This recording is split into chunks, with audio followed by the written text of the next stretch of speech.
Assalamualaikum warahmatullahi wabarakatuh. Halo semuanya, di video kali ini aku bakal ngasih tahu ke kalian bagaimana caranya kita mengolah data untuk nantinya outputnya itu akan menjadi grafik ya. Grafiknya itu kita pakai grafik batang dan satu lagi grafik lingkaran. Nah, yang pertama kita sediakan Excel. Nah, ini Excelnya aku pakai yang kemarin juga ya. Jadi pakai yang kemarin, lanjut kita jenis kelaminnya itu ubah dari Excel-nya aja. Jadi nanti di SPSS-nya itu dia udah berupa angka ya. Jadi kita ubah kayak yang kemarin, pria itu jadi 1, yang wanita itu jadi 2.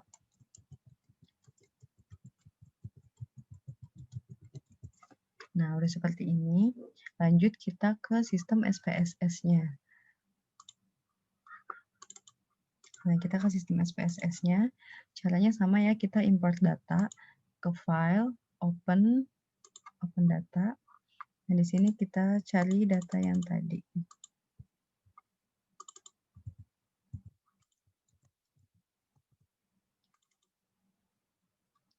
Ini jangan lupa diubah jadi Excel.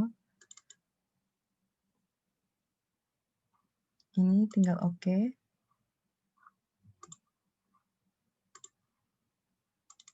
Nah, nanti kan keluarnya seperti ini. Nah, ini kan masih ada desimalnya yang seperti biasa. Kita tinggal ubah biar nanti datanya nggak ada desimal. Caranya itu sama kayak yang kemarin, ke variable view, terus desimalnya ini kita nolin. Nah, kita make sure lagi ke data view-nya ini kalau misalnya udah nggak ada desimalnya. Nah, datanya seperti ini. Nah, terus yang jenis kelamin ini kan udah 1 yang untuk pria dan 2 untuk wanita. Tapi di sistem SPSS ini dia belum kebaca yang 1 itu apa dan yang 2 itu apa. Jadi kita harus ubah juga stepnya itu kita ke variable view, terus di jenis kelamin ini kita values-nya itu kita ubah. Kan dia tadinya non ya. Yang value-nya tadi 1 itu kan pria ya. Jadi kita labelnya itu pria. Terus add. Nah, yang kedua labelnya itu wanita. Ini terus add. Nah, udah begini, kita tinggal oke.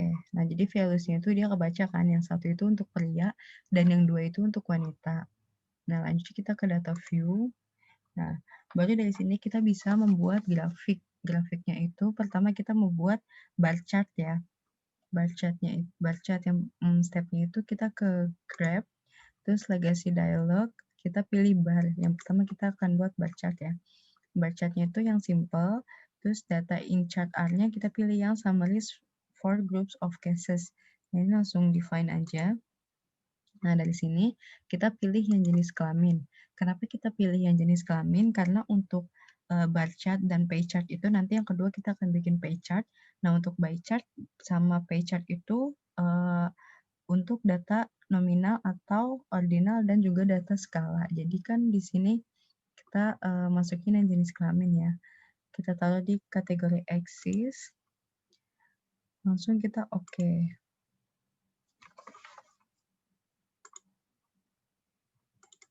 Nah, nanti dia munculnya seperti ini. Nah, ini berupa grafik batang ya. Jadi kan kelihatan di sini yang pria itu ada 8 orang dan yang wanita itu ada 7 orang. Nah, lanjut kita ke data yang tadi. Nah, kita ke sini. Nah, tadi kan kita udah bikin yang bar chart yang pertama. Nah, karena kita bikin yang kedua itu ada pie chart. Caranya sama, kita ke grab, terus legacy dialog, kita pilih yang pie. Nah, yang pie itu kita pilih summaries for group of cases sama. Nah, yang pie ini kan kalau pie itu adalah sebuah diagram lingkaran yang membagi menjadi irisan-irisan untuk menggambarkan proporsi numerik. Nah, di sini kita juga pilih yang jenis kelamin, terus taruh di define slice by, terus ini kita langsung oke. Nah, nanti keluarnya seperti ini. Jadi kan kelihatannya yang warna biru itu untuk pria dan yang warna hijau itu untuk wanita. Nah, dia jadi kayak diagram lingkaran gitu, jadi ketahuan lebih banyak pria daripada wanitanya. Nah, lanjut kita yang ketiga. Yang ketiga itu kita akan buat histogram. Histogram itu tuh fungsinya untuk menguji data yang tersebar secara acak. Nah, di sini kita contohnya itu ada gaji. Nah, stepnya itu sama kayak yang tadi, kita ke grab, legacy dialog, terus pilih yang paling bawah, ini ada histogram. Nah, di sini kan tadi kita mau menguji data yang tersebar secara acak ya. Di sini contohnya itu ada gaji. Nah, gaji itu kita taruh di variabel. Nah, lanjut kita oke. Nah, baru nanti keluarnya seperti ini. Jadi dari grafik ini kita bisa baca ya. Untuk yang gajinya paling rendah itu ada 160.000.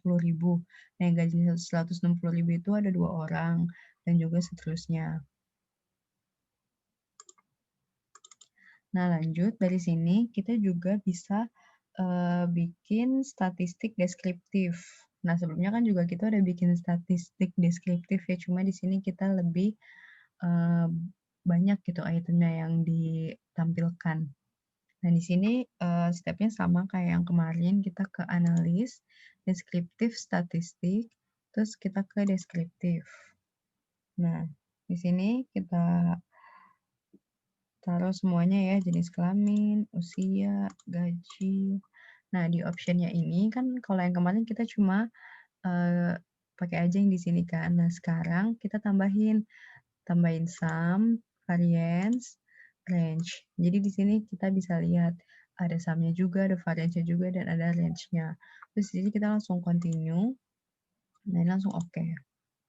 Nah, keluarnya itu dia seperti ini. Nah, ini lebih banyak dari yang kemarin ya.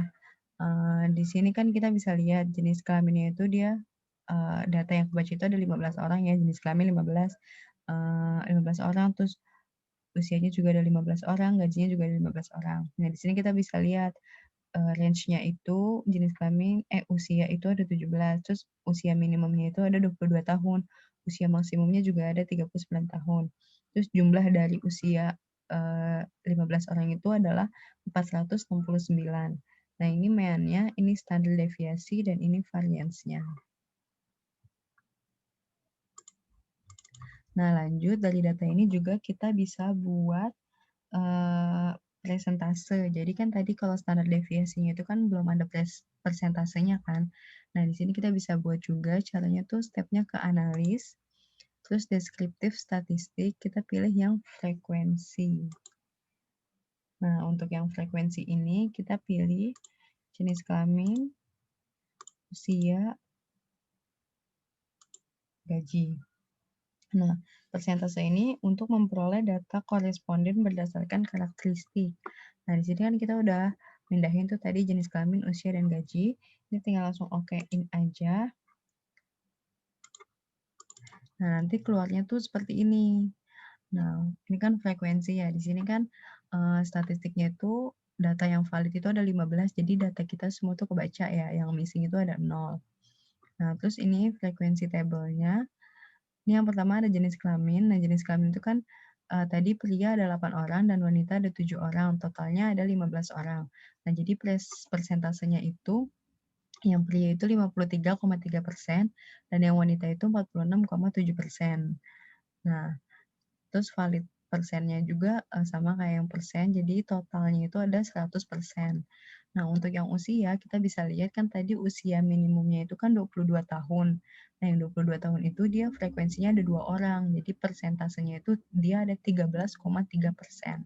Nah, begitu juga sama usia yang paling atas ada 39 tahun, frekuensinya itu ada 1 orang, persentasenya itu ada 6,7%. Jadi totalnya itu kan tadi ada 15 orang, terus persentasenya totalnya jadi 100%. Nah, sama juga untuk yang gaji. Tadi kan gaji terendah itu ada 160.000. Nah, frekuensinya itu kan ada 1 orang, jadi persentasenya 6,7%. Nah, jadi di gaji ini kita bisa lihat ya kalau yang gajinya paling banyak itu rata-rata berapa. Nah, di sini kita frekuensinya bisa lihat ini ada yang paling besar, ini ada 4%, itu gajinya 210.000. Nah, ini ada 4 orang, terus persentasenya juga ada 26,7%. Ini totalnya sama ya, semuanya 15 orang, dan persentasenya jadinya semuanya 100%. Nah, oke, segitu dulu. yang bisa saya sampaikan di video kali ini. Semoga dapat dipahami ya buat teman-teman semua yang menonton. Wassalamualaikum warahmatullahi wabarakatuh.